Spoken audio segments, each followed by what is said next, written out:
Hello everybody, I am only 777. This is the Dodgy Kebab, and today I'm going to be looking at the Emerald Dream private vanilla World of Warcraft server.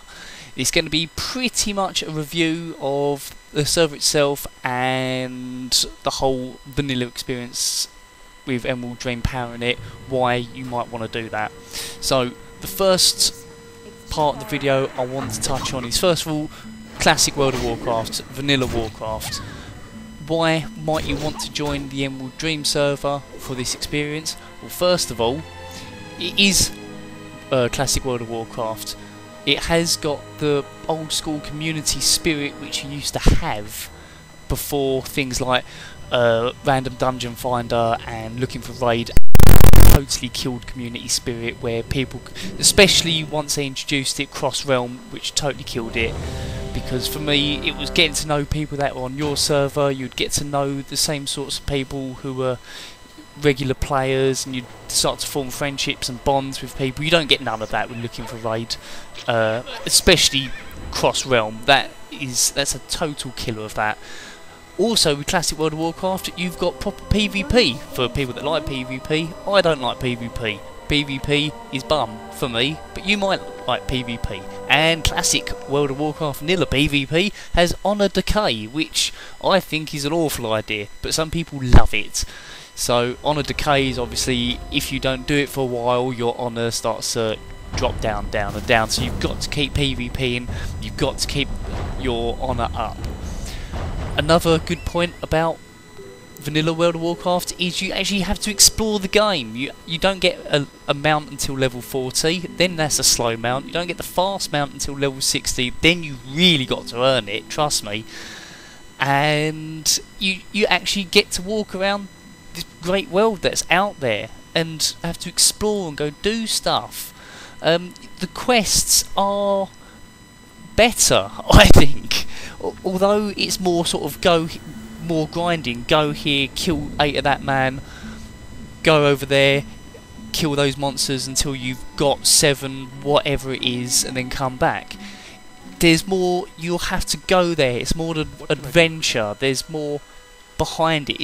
It doesn't feel like you just click on a guy, you just go to where the marker tells you, get the things which drop straight away, and then come back. And in that way, quests are meaningless, because it's even more of a grind, if you ask me. Instead of actually having to go to somewhere and having to explore the area and working out bits and pieces, you don't have to do that. It's all sort of laid out for you. A good thing for me, no Death Knights. I hate Death Knights. I think they're a wank, overpowered shit class. And there's no Death Knights, so great stuff. There's no Pokemon battles. By that, I mean by pet battles. I think they're silly. Some people might like them, what you get in Pandaria, but I think they're just silly. There's no pandas, which I know some people might say, well, they've been part of the lore for so long, but let's be honest, people signed up for World of Warcraft because they wanted to immerse themselves in that sort of Tolkien-esque fantasy. The whole medieval world that is around you. That's what you wanted to be part of. You didn't join up for Chinese mystery fun. That isn't, as good as that might be in a different game, I don't think it's World of Warcraft. It's too much of a jarring thing when you're playing magical fun fantasy medieval adventure, then all of a sudden thrown into Chinese funk. So no pandas, which is a good thing. No pandas. Not that panda's bad, but it's what I just explained, the whole what comes with it. It's hard, it's actually difficult. Here's a little bit here of me taking on a couple of different vanilla mobs, and you'll see that it's not just each single mob is hard. You can see my level, you can see their level, you see the sort of items that I've got there, and you can see the level difference. It's not that much, only 3 levels, and it really hurt. It really takes it out of you. You've really got to be playing properly. But by the time you get to Pandaria, look, here's what I mean. I'm going into Pandora. You can see what items and everything that I've got here, the level difference, and I'm just ploughing and absolutely maul untold amounts of people. Where's the difficulty there? Where is the difficulty? I'm not even wearing that good, you know, that very good stuff. And it's just so easy. It is so easy. It's no challenge at all. Obviously there's the other things that come with it, stuff that I don't find quite so good. I know I've just said I enjoy the difficulty, but there are points where vanilla was a bit too stupid. I think, in my opinion, it was all fixed by Burning Crusade, because I'm a tank, I always play a tank class, I like tanking, and tanking is bollocks in vanilla. People say, well, you know, you should just get better. No, I am a good tank, and I've done the whole vanilla thing, and trust me, it was bollocks. It was just too hard. It was so easy for other people to fuck it up for you. It's too easy. You know, you would try and be getting aggro as you can, and then it was so easy for DPS to ruin it for you, not knowing how to play and just running in and just nuking everything and wondering why the tank's not holding the aggro. Okay, the next major point about the Emerald Dream is that it is a Blizzlike server. There's none of this pay to win crap that you get with a lot of private servers. Donate money, get gold, get items, that sort of crap, which sort of takes the experience away, not just from you, because you may choose not to do that, but if everyone else is overpowering themselves because it's so easy, what happens is you go to a raid, people got great stuff on, you expect them to be good, they're shit, because all they've done is just paid money for the stuff that they're wearing. They haven't had to earn it, they're not actually any good. So it's good because other players are as good as the gear that they wear, which is a good thing. They can't just pay to win, which is something that really bugs me about a lot of private servers. The economy is actually, on Emerald Dream, I think, in a better stable condition than any retail server I've ever been on, because the big thing is there is no gold sellers destroying the economy. Okay, if you go out and search Google, you might be able to find the odd one person who might sell you some gold, but it's going to be, you know, I actually did try and look for some for the purpose of this video. I found one dude who posted on a forum a while back that he was selling something like 100 gold for $10, I think, and he only had 2,000 gold. And that's the only one I found. And people aren't going to believe that if you've got to go PayPal him some money to expect to see him in the game. It's not like going to a big website like, well, I'm not going to name them, I'm sure you know gold seller websites. It's not like that where you think, you know, they've got a big website that, you know they're going to do it. So it's better than Blizzlike as far as the economy goes. The only thing that isn't quite Blizzlike is that with all private servers, it's not 100% quest good.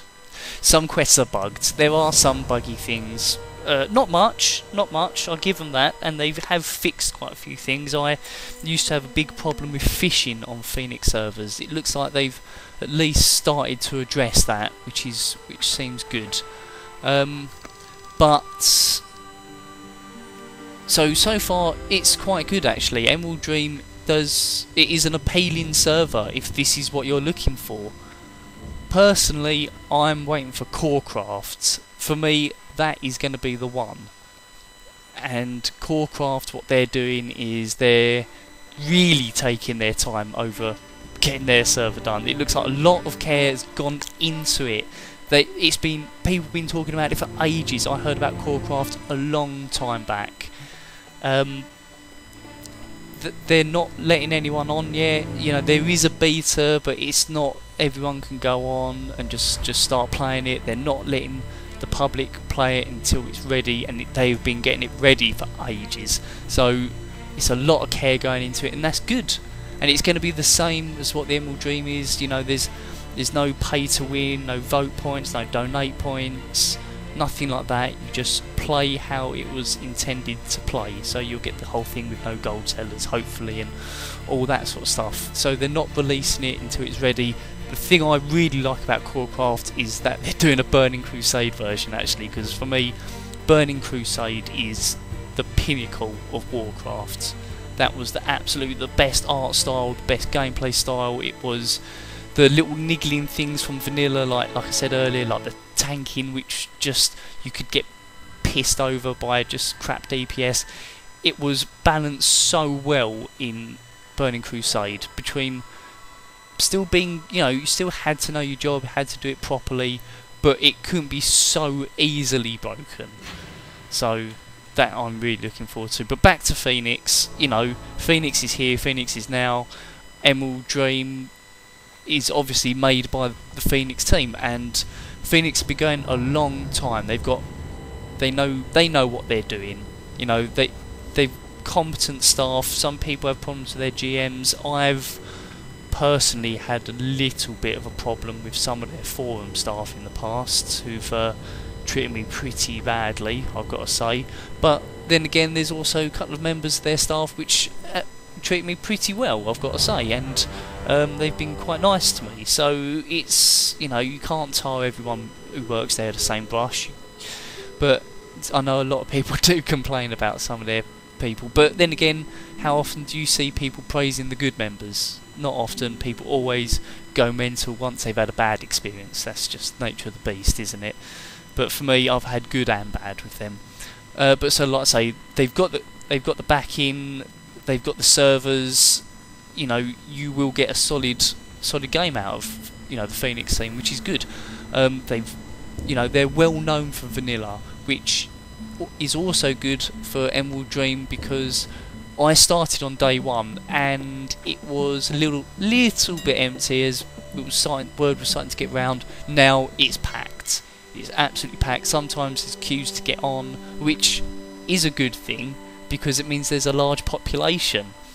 And I know that the game is very playable for a lot of people, because with this large population, I saw somebody with a legendary weapon. Unfortunately, my computer was a bit screwed up at the time, so I've only got a screenshot here, and you'll see the scale is a bit fucked. But that's a good thing. So there is the scope out there for proper raiding, proper vanilla raiding with Emerald Dream, if that's what you want. So all in all, Emerald Dream, it's really good. If that's what you're looking for a really good, solid vanilla Blizzlike server, you found it. Personally, I'm going to wait for CoreCraft because I just think they're going to have the edge. This purely just my opinion. I don't want to upset anyone because Emerald Dream is a good server, otherwise I wouldn't bother making this video in the first place. But I want to try and be as balanced as I can and tell the truth. I am looking forward to CoreCraft, like many people, but like I say, not for their vanilla, it's actually for their Burning Crusade. If the Feenix team could actually get their shit together and get a equivalent Archangel server out there, ×1, Blizzlike, everything else, brilliant. That would be perfect for me. I'd be all over that, and I probably wouldn't even be bothered waiting for the CoreCraft, because I'd have what I want. Because you live with some bugs, you just get on with it. It doesn't stop you really from really enjoying the core game. So that's that. Anyway, I hope if you've been looking for some sort of real honest Emerald Dream opinion, you found it here. Maybe you'll try it out. There's the website there. That's how you find it. If you want to go find where the Emerald Dream are, quite easy to find. It's not hard. There's instructions on there how to log in, how to get that version of Warcraft. So so enjoy. Anyway, goodbye everybody.